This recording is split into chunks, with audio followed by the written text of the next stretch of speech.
तो 2022 का योद्धा कौन। नमस्कार, लोकमंच न्यूज देख रहे हैं आप। मैं हूं आपके साथ सुरभि राजपूत। उत्तर प्रदेश में अगले साल होने वाले विधानसभा चुनाव को लेकर सियासी बिसात बिछाई जाने लगी है। बीजेपी अपने संगठन को दुरुस्त करने के लिए मंथन में जुटी है, तो सपा छोटे छोटे दलों के साथ गठबंधन बनाने में जुटी हुई है। कांग्रेस की बात करें हम, तो कांग्रेस कश्मकश में फंसी हुई है कि कैसे प्रियंका गांधी की छवि और लोकप्रियता को बचाए रखा जाए, क्योंकि 2022 के चुनाव पार्टी बेहतर नहीं कर पाई तो उसका सीधा असर प्रियंका गांधी पर ही पड़ेगा। ऐसे में कांग्रेस तय नहीं कर पा रही है कि वो अकेले या फिर गठबंधन के साथ चुनावी मैदान में उतरे। तो यूपी के अंदर 2022 को विधानसभा चुनाव होना है। विधानसभा चुनाव को लेकर पूरी तैयारी हर पार्टी अपने स्तर पर कर रही है। बीजेपी अपने संगठन को और दुरुस्त करने के लिए मंथन कर रही है। यूपी 2022 का चुनाव योगी आदित्यनाथ के नेतृत्व में ही किया जाएगा, इसका ऐलान बीजेपी पार्टी के द्वारा कर दिया गया। सपा पार्टी भी छोटे छोटे दलों के साथ गठबंधन बनाने के लिए चुनावी मैदान में उतर गई है। कांग्रेस इस कश्मकश में फंसी हुई है कि कैसे प्रियंका गांधी की छवि और लोकप्रियता को बनाए रखा जाए, क्योंकि अगर 2022 के चुनाव में पार्टी बेहतर नहीं कर पाती है तो उसका सीधा असर प्रियंका गांधी पर ही पड़ने वाला है।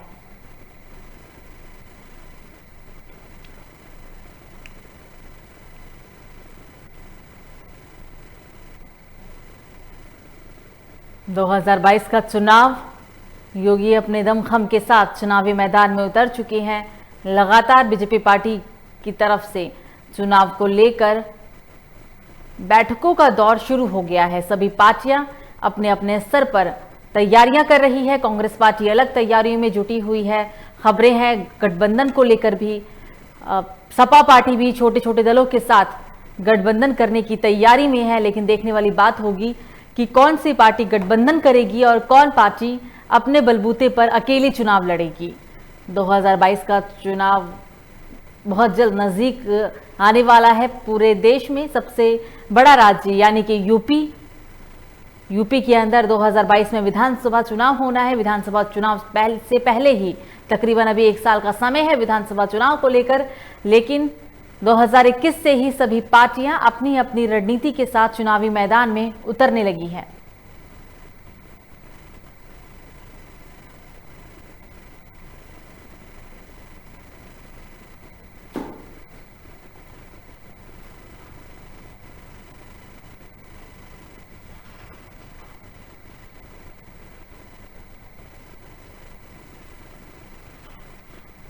दो 2022 का चुनाव हालांकि बहुत ही दिलचस्प होने वाला है। बीजेपी की तरफ से अपनी तैयारियां पूरी है। बीजेपी पार्टी ने अपने स्तर पर तैयारियां की है। कांग्रेस पार्टी अपने स्तर पर तैयारियां कर रही है। बेरोजगार को मुद्दा बनाया गया है। रोजगार मुद्दा है, महंगाई मुद्दा है, कई ऐसे मुद्दे हैं जो विपक्ष इस बार चुनावी मैदान में उतरेगा, लोगों के बीच जाएगा और बीजेपी के खिलाफ चुनाव प्रचार करेगा।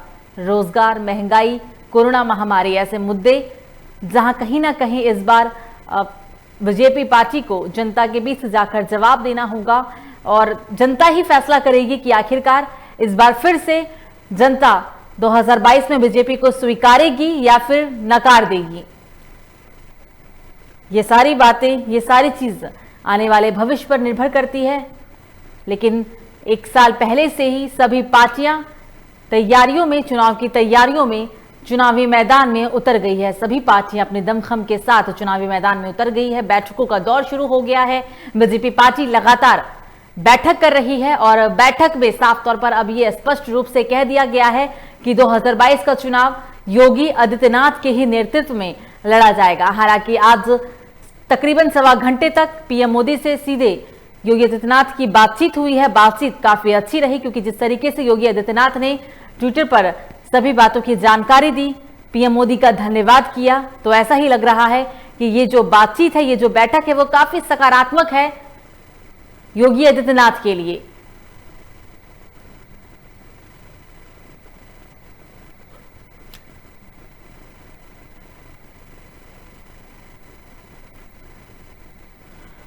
तो 2022 का योद्धा कौन, और इसी को लेकर आज हम बातचीत करने वाले हैं, चर्चा करने वाले हैं और जानने की कोशिश करेंगे अपने मेहमानों से कि 2022 में क्या मुद्दा होगा, किन मुद्दों को लेकर वो जनता के बीच जाएंगे, वोट मांगेंगे।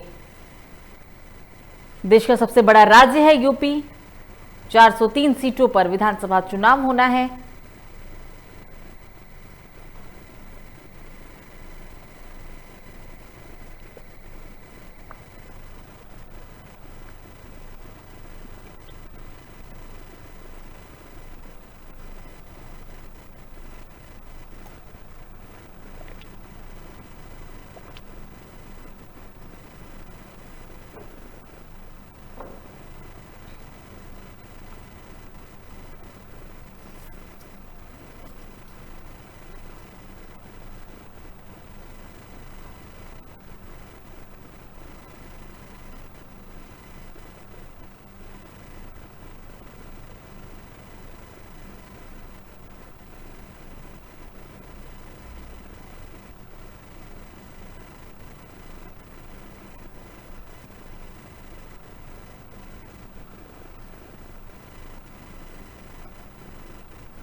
तो 2022 का चुनाव बहुत ही दिलचस्प और महत्वपूर्ण होने वाला है।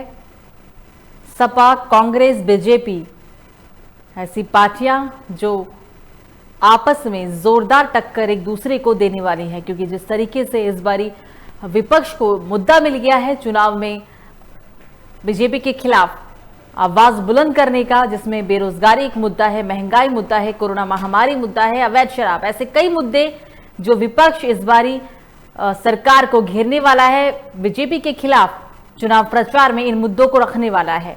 देखने वाली बात यह भी होगी कि कैसे सरकार, कैसे बीजेपी इन मुद्दों पर बच पाएगी और अपनी सफाई पेश कर पाएगी। योगी, अखिलेश, प्रियंका ऐसे नाम जो चुनावी मैदान में उतर गए हैं और अपने दमखम के साथ, पूरी ताकत के साथ चुनावी मैदान में उतरे हुए हैं।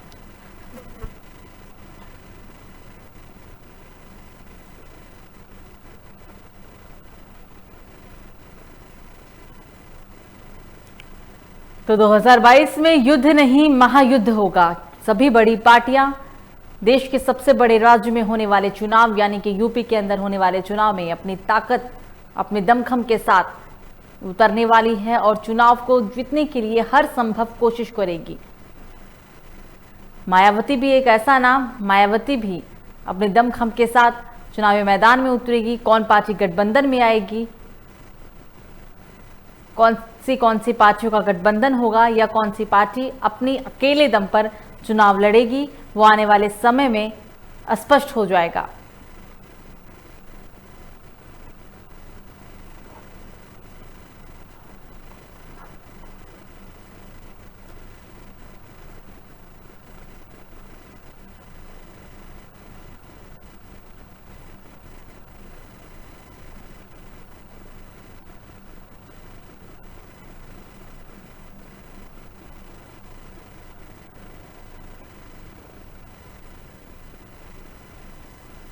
और इसी पर बातचीत करने के लिए हमारे साथ दीपक गर्ग, नेता बीजेपी। सर, स्वागत है आपका।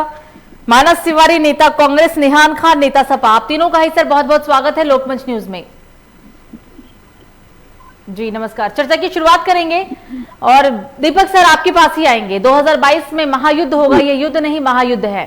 किन तैयारियों के बीच और किन रणनीतियों को लेकर आप जनता के बीच जाने वाले हैं? हम अपने प्रदेश के माननीय मुख्यमंत्री योगी आदित्यनाथ जी के कार्य पिछले 4 साल के कार्यकाल में जो प्रदेश की जनता अपराध मुक्त हुई है, माफियाओं से मुक्त हुई है, जितने विकास कार्य प्रदेश के अंदर हुए हैं शायद पिछले 30 साल में नहीं हुए जितना काम पिछले 4 साल में माननीय योगी जी ने किया है। हम अपने संगठन माननीय स्वतंत्र सिंह जी के नेतृत्व में हमारा संगठन पूरी स्तर तक मजबूत है। उस संगठन के दम पर, माननीय योगी जी के विकास के कार्य के दम पर हम 2022 से चुनाव लड़ने जा रहे हैं। कौन कौन से मुद्दे होंगे सर? विकास, भ्रष्टाचार मुक्त प्रदेश, भय मुक्त प्रदेश। अब तक क्या इन 4 साल हमारे में भ्रष्टाचार हैं। उत्तर प्रदेश और भयमुक्त उत्तर प्रदेश हो पाया, जो अब एक और चुनाव के दौरान जनता से इसी बातों को लेकर वोट मांगेंगे? भयमुक्त है प्रदेश में आज की तारीख में, बस वहाँ गुंडा माफिया ये सब या तो जेल के अंदर है या प्रदेश के बाहर है। प्रदेश के अंदर कोई भी माफिया राज नहीं है, गुंडा राज नहीं है। हमारे यहाँ केवल विकास की बात है, विकास का मुद्दा है, राष्ट्रवाद का मुद्दा है।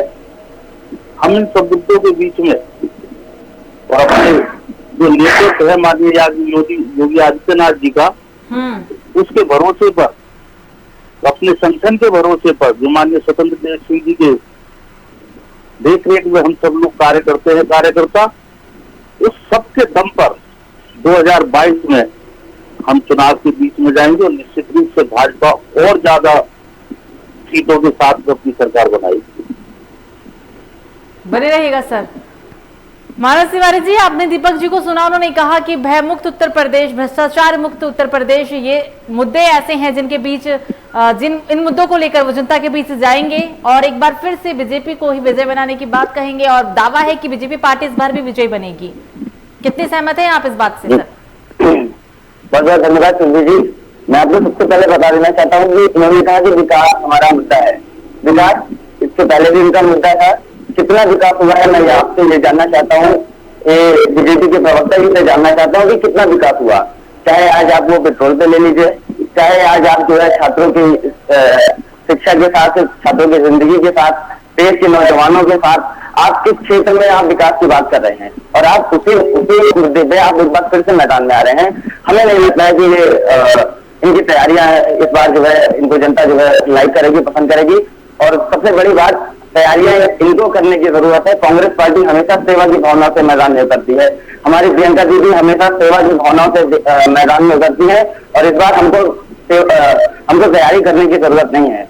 इस बार जनता खुद कह रही है कि उत्तर प्रदेश में 2022 में कांग्रेस सरकार बनेगी और यही उत्तर प्रदेश की जनता इनको करारा जवाब देगी।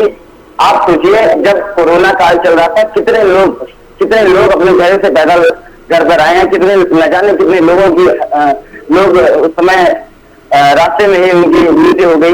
लेकिन उस पर आज तक किसी भी भाजपाइयों का, मेरे भाजपा के साथियों का किसी का भी जवाब नहीं आया है। मैं ये जानना चाहता हूँ कि जब प्रियंका जी वहां पर एक देश से दूसरे देश, एक राज्य से दूसरे राज्य के लिए अपनी गाड़ियां लगवाई थी, उसके बाद यही भाजपाई लोग बोल रहे थे कि उस टाइम प्रियंका जी ने स्कूटी दिया है, किसी ऑटो रिक्शे का नंबर था, किसी का नंबर था। मैं ये कहना चाहता हूँ कि वो राजनीतिक का हमारा समय नहीं था, हमारा समय वो सेवा का था। आपको उसको देखना था, क्या उस लाइन में भी कोई स्कूटी, रिक्शा या फिर ऑटो खड़ा था? अगर खड़ा भी था तो वो सेवा के लिए खड़ा था, ना कि राजनीति के लिए। तो सर, यूपी की चिंता ही क्यों सता रही थी? आप राजस्थान की चिंता कर सकते थे, पंजाब की चिंता किया जा सकता था क्योंकि वहां पर तो आपकी सरकार है। यूपी की चिंता क्यों? क्योंकि यूपी में चुनाव होने हैं। नहीं, यूपी की चिंता था क्योंकि हमारी नेता प्रियंका दीदी उत्तर प्रदेश की महाप्रभारी है, महासचिव है, इसलिए यूपी उनकी देख रेख में था, इसलिए हम यूपी पे ज्यादा फोकस कर रहे थे। इसलिए यूपी का मतलब चुनाव का मुद्दा नहीं है यूपी पर, इसलिए फोकस है क्योंकि कांग्रेसी भाई प्रवक्ता से पूछना चाहता हूँ, क्या पूरे कोरोना काल में प्रियंका दीदी इनकी किसी शहर में, जिले में या किसी कस्बे में गई थी? योगी जी ने सारे मंडलों में दौरे किए, जिलों में दौरे किए, ब्लॉकों में दौरे किए, गांव में दौरे किए। क्या पूरे कोरोना काल के अंतर्गत प्रियंका दीदी उत्तर प्रदेश के किसी गांव, कस्बे, शहर, जिले, मंडल में नजर आई आपको? हमको लगता है आपको जानकारी केवल ट्विटर पर ही कोरोना की सफाई हो रही थी, कोरोना भाग रहा था ट्विटर पर ही? हमको लग रहा है आपको जानकारी नहीं है। आपको जानकारी नहीं है, मैं बता देंगे, कहीं नहीं थी। मैं बता रहा हूँ आपको जानकारी के लिए मैं बता रहा हूँ। ये आप पिछले कोरोना काल की बात कर रहे हैं, जो स्कूटी के नंबर और बात कर रहा हूँ, के नंबर दिए थे, वो इस बार की भी पिछले बार की कोरोना काल की बात कर रहे हैं। इस बार दीदी कहीं बाहर नहीं आई थी। और आपने देखा होगा हमारे माननीय मुख्यमंत्री जी योगी जी बीमार होने के बावजूद जैसे स्वस्थ हुए, हर गांव में, ब्लॉक में, जिले में, मंडल पर हर जगह उन्होंने अपने दौरे किए। और जब विपत्ति काल आता है तो उसे सही करने में कुछ समय लगता है। शायद भारत के अंदर उत्तर प्रदेश ही एक ऐसा प्रदेश था जिसमें 8 दिन के अंदर योगी जी ने कोरोना को मुक्त तरीके से इस उत्तर प्रदेश को किया। इतने बड़े प्रदेश कांग्रेस की सरकार महाराष्ट्र में गठबंधन में है, वहां पे सबसे ज्यादा देश में कोरोना फैला। क्या आपने कोरोना के खिलाफ कुछ किया? सर दूसरा स्थान यूपी बन गया था, महाराष्ट्र के बाद नाम यूपी का ही लिया जाता था कि संक्रमण बेकाबू तरीके से बढ़ा है। कोरोना यहाँ पर 10 दिन में ही कोरोना उत्तर प्रदेश के अंदर सिमट कर रह गया था। वहां पे पिछले 4 महीने में नहीं आया। दीदी कहाँ थी? महाराष्ट्र में भी नजर नहीं आ रही थी, वहां तो उनके गठबंधन की सरकार थी। वो तो अपने गठबंधन की सरकार में नजर नहीं आई, महाराष्ट्र में तो उत्तर प्रदेश में कहाँ नजर आती? हमने ये भारतीय बात होती है भैया, भारतीय संस्कृति में जो पला बड़ा है वही इन विपत्तियों को, भारतीय नागरिकों को, उत्तर प्रदेश के नागरिक को या भारत के नागरिक की विपत्ति को वही समझ सकता है। कोरोना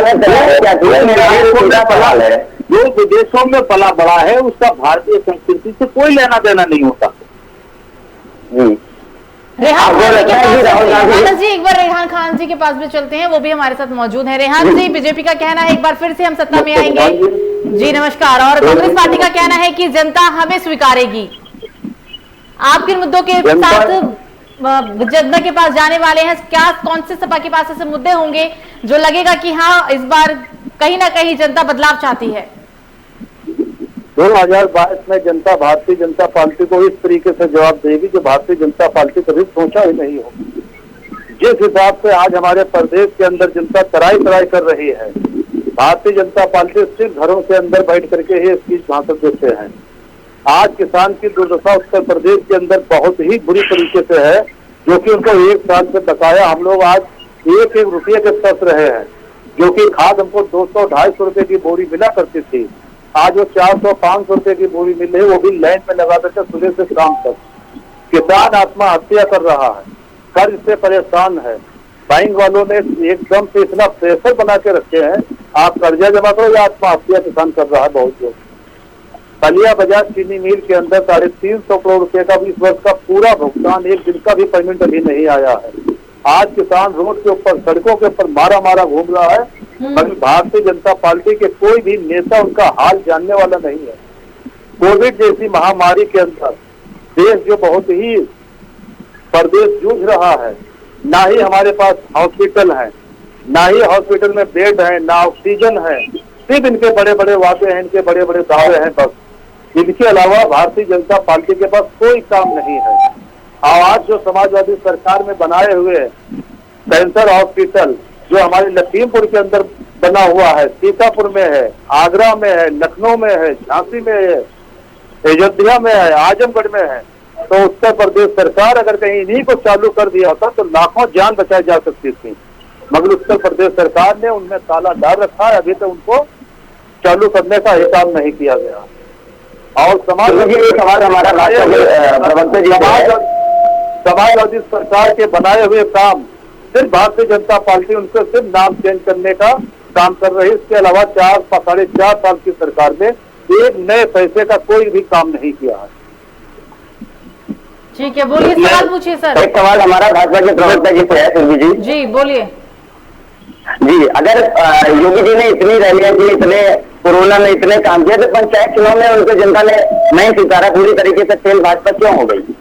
मैं ये जानना चाहता हूँ। दीपक जी सुन रहे होंगे सर, बोलिए। फेल नहीं हुई है भाजपा, पार्टी हो रहे हैं। अगर पार्टियों में हम देखते हैं तो सबसे ज्यादा जिला पंचायत सदस्य हमारे जीतते हैं। जी एक बार फिर से बोलिए। निर्दलीय हमसे ऊपर है, लेकिन निर्दलीय के बाद में हमारी ही गिनती है। और मैं अपने सपा प्रवक्ता से पूछना चाहता हूँ, ये कह रहे हैं कोरोना से लड़ाई लड़ने के लिए इन्होंने हॉस्पिटल बनाए थे, शायद ये भूल गए हैं कि इनकी पार्टी के राष्ट्रीय अध्यक्ष जी ने ही कहा था कि भाजपा की वैक्सीन हम नहीं लगवाएंगे। और जब सपा के संरक्षक महोदय ने राष्ट्र को देखते हुए राष्ट्र के हित में कि वैक्सीन का लगवाना जरूरी है, जब उन्होंने वैक्सीन लगवाई है तब 400 भी कह रहे हैं, अब इनके राष्ट्रीय अध्यक्ष भी कह रहे हैं कि हाँ वैक्सीन लगवाना चाहिए। वैक्सीन लगवाने के समाजवादी पार्टियों के लोग कभी भी राष्ट्रीय हित की बात नहीं कर सकते। राष्ट्रीय हित इन लोगों के कहीं दिमाग में दिल में है ही नहीं। ये लोग केवल सांप्रदायिकता ये केवल सांप्रदायिकता के पूजक है, सांप्रदायिक ही बात सोचते हैं। ये केवल राष्ट्रवाद इनके कहीं भी नहीं है आसपास, केवल राष्ट्रवाद इनके पास नहीं है, केवल ये सांप्रदायिकता की बात सोचते हैं और सांप्रदायिकता इनके मन में भरी हुई है, क्योंकि इन्हें पता है कि सांप्रदायिकता के अलावा हमारे पास कोई और मुद्दा नहीं है। जनता समझ गए संप्रदाय का किसके पास भरी हुए है, कौन से पास जानते तो ये कौन, जब भी भारत की बनाई हुई वैक्सीन को भारत की बनाई हुई वैक्सीन का विरोध करने बैठे खत्म हो गया है। अब ये पूछे ना कि पहले इन्होंने वैक्सीन का विरोध क्यों किया, अब वैक्सीन के लिए हाथ क्यों कर रहे हैं। हिंदुस्तान की जनता सपा ने अगर वैक्सीन का विरोध किया था, यूपी की जनता ने विरोध नहीं किया था, लेकिन यूपी के अंदर अभी तक 2 करोड़ 20 लाख लोगों का ही वैक्सीनेशन हुआ और 53 लाख युवाओं का वैक्सीनेशन हुआ है। किसी एक पार्टी ने इसका विरोध किया, जनता तो विरोध नहीं कर रही थी ना, तो फिर इतनी कम संख्या में वैक्सीनेशन क्यों?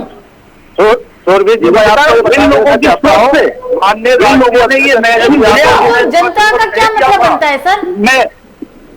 मैं क्या दोबारा से बोलेगी?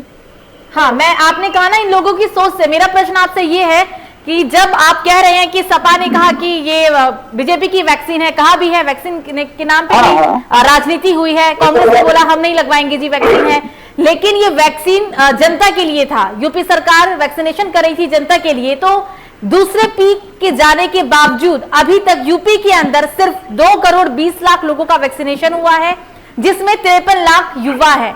इतनी कम संख्या में वैक्सीनेशन क्यों? इससे ज्यादा तो लोग संक्रमित हो गए सर यूपी के अंदर।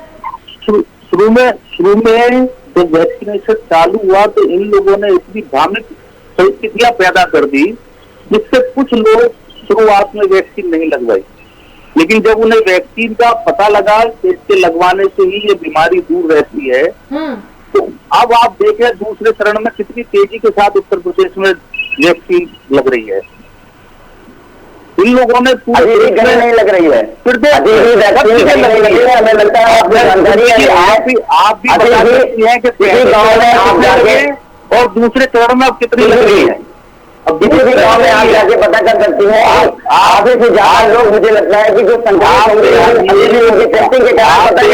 प्रशासनिक अधिकारियों से मिलिए, अगर आपको अपने गली मोहल्ले में भी वैक्सीन लगवाने का बूथ लगवाना है तो आप किसी भी अपने जाके अधिकारी से मिलिए शहर के जिले से, कैंप लग जाएगा, कहीं कमी नहीं है, हर बूथ पे कैंप लग रहा है। ये सुरभि जी भी बता सकते, उत्तर प्रदेश की जनता भी दूसरे चरण में तेजी के साथ लग रही है के अंदर कहीं पर केवल आप लोगों ने दिशा भ्रमित किया, समाजवादी पार्टी के लोगों ने प्रदेश के लोगों को, जनता को दिग्भ्रमित किया कि ये वैक्सीन भाजपा की है ना कि हिंदुस्तान की है। मेरा आपसे एक केवल आपकी सोच रेहान जी, और कुछ नहीं, समाजवादी पार्टी की सोच आधार पर ही, सांप्रदायिकता के अलावा आपके पास 2022 के लिए कोई मुद्दा नहीं है, इसलिए आप केवल सांप्रदायिकता की सोच लेकर ही 2022 से चुनाव में जाने की तैयारी कर रहे हैं। जी भाजपा के बाद यादव जी ने कहा था, जिस समय भारतीय जनता पार्टी के साथ मेरा सवाल प्रधानमंत्री सवाल है कि जब दिन लगवाएंगे उसके बाद ही जनता लगवाएगी, पहले ही जनता को। मेरा सीधा सवाल है, जब दूसरे देशों में छात्रों को वैक्सीन लगाकर शिक्षा के लिए आगे स्कूल खोलने का प्लान किया है, अभी तक आप लोग पूरी तरीके से स्कूल कोचिंग सब सेंटर हमारे बंद है, कहाँ तक आप इस हिसाब से आप बोल रहे हैं कि वैक्सीनेशन बहुत तेजी से चल रहा है? अगर चल रहा है तो स्कूल कॉलेज आज क्यों बंद है? छात्रों का भविष्य क्यों खराब है? युवाओं का भविष्य क्यों खराब है? इसका जिम्मेदार कौन है? जवाब दे सर। इसकी जिम्मेदार तो प्रकृति है, जो थोड़ा प्रकृति है, प्रकृति है और भी अमेरिका है। सुन लीजिए पहले सारे रेहान जी, सारे देशों की जनसंख्या को मिलाकर फिर भारत की जनसंख्या के आधार पे इसकी वैक्सीनेशन और इसकी तैयारियों का जायजा लें, तब इस पूरी तरीके से सरकार भी करेगा ना सर। जो सरकार है तो वही लोग करेंगे ना, या विपक्ष करे या मीडिया करे? लोग कर रहे हैं। अब कैसे कर रहे हैं सर? 2 महीने में आप जनता पार्टी से अगले 2 महीने में वैक्सीन लगवाने के लिए तैयार हो गया है। ये आंकड़ा है सच में वैक्सीनेशन का, क्योंकि आंकड़ा कुछ और होता है और हकीकत कुछ और। इस चुनाव के अलावा कहीं निकल के नहीं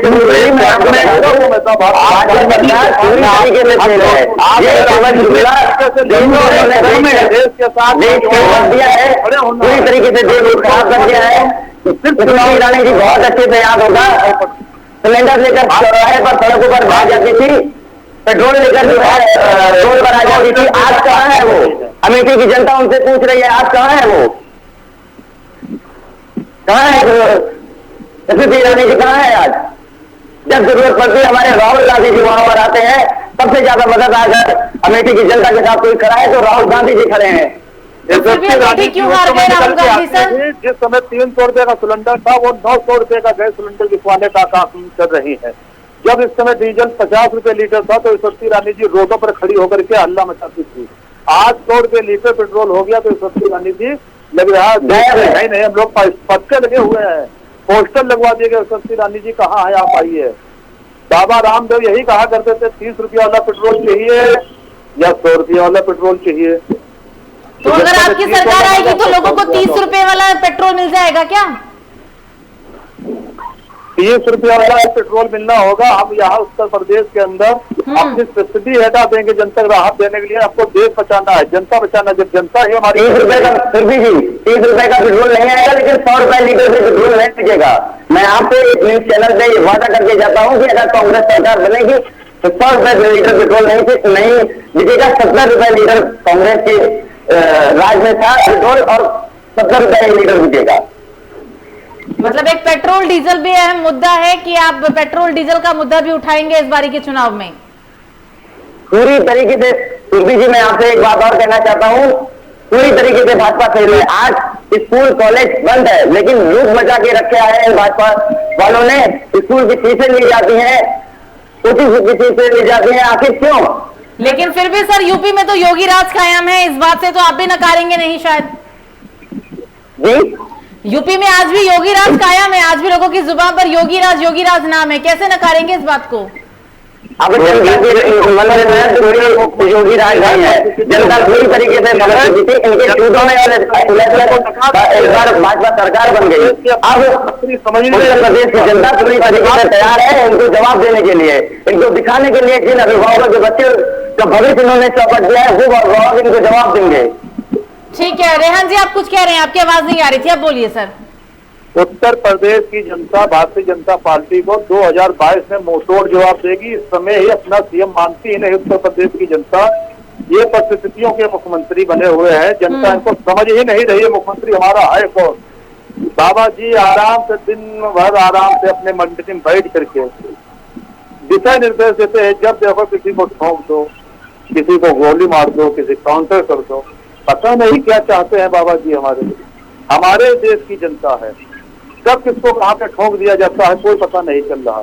छोटी छोटी बच्चियों का बलात्कार हो रहे हैं बाबा जी, पता नहीं। इन्हीं के विधायक गैंगस्टर, रेप, मर्डर, हत्या सारे करके करवा रहे हैं। बाबा जी उस पर ध्यान ही नहीं दे रहे, प्रदेश चला रहे। फिर भारतीय जनता पार्टी सिर्फ एक उनका मेन मकसद है, हमको सिर्फ चुनाव लड़ना है। कोविड जैसी महामारी में देश को बचाना नहीं है, जनता को छोंक देना है। तो महामारी चल रही है सर, अगर बीजेपी चुनाव लड़ती है तो महामारी है, तो फिर आप चुनाव मत लड़िएगा, नकार दीजिएगा कि हमें चुनाव नहीं चाहिए।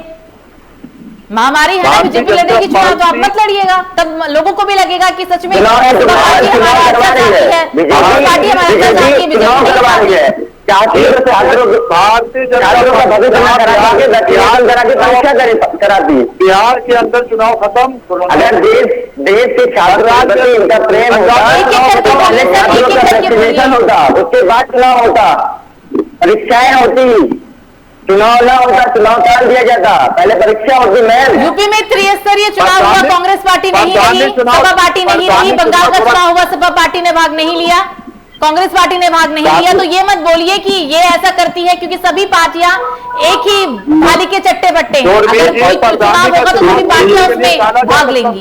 जिससे महामारी कांग्रेस के नेता हमारे प्रवक्ता भाई कह रहे हैं छात्रों के लिए बड़ा राग लाप रहे हैं। दिल्ली के अंदर छात्रों का आंदोलन हुआ था तो वहां जाके इन सब आंदोलनों को भड़काने का काम किसने किया? कांग्रेस के नेता प्रियंका वहां जाके बैठ गई केवल एक सांप्रदायिकता के आधार को लेकर।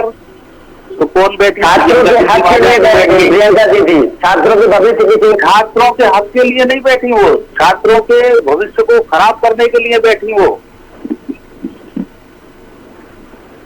सारी सोच इन लोगों की, केवल अब पार्टी को, सपा को, कांग्रेस को, सब लोगों को पता है कि केवल हमारे पास सांप्रदायिकता के अलावा कोई दूसरा मुद्दा नहीं है।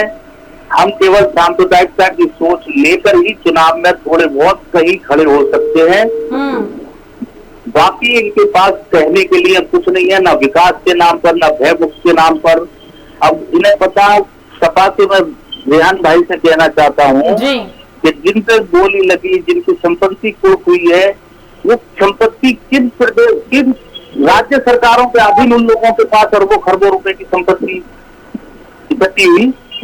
बिल्कुल सर, समय नहीं है, मुझे इस चर्चा को ना चाहते हुए भी यहाँ समाप्त करना पड़ रहा है। आप तीनों ही हमारे साथ जुड़े, चर्चा में शामिल हुए, इसके लिए आप तीनों का बहुत बहुत शुक्रिया। हमारे साथ दीपक गर्ग थे, नेता बीजेपी, मानस तिवारी नेता कांग्रेस, रेहान खान नेता सपा, तीनों ही चर्चा में जुड़े, इसके लिए आप तीनों का बहुत बहुत शुक्रिया। तो 2022 का योद्धा कौन, इसको लेकर आज हमने बातचीत की, जानने की कोशिश की कि किन किन पार्टियों का, बीजेपी, कांग्रेस, सपा के पास कौन से ऐसे मुद्दे हैं और किन मुद्दों को लेकर वो जनता के बीच जाएगी 2022 के विधानसभा चुनाव में। और देखने वाली बात होगी कि क्या एक बार फिर से बीजेपी सत्ता में आती है या फिर कोई और पार्टी बाजी मार जाती है। फिलहाल अभी के लिए मुझे दीजिए इजाजत। लोकमंच न्यूज पर खबरों का सिलसिला जारी रहेगा। नमस्कार।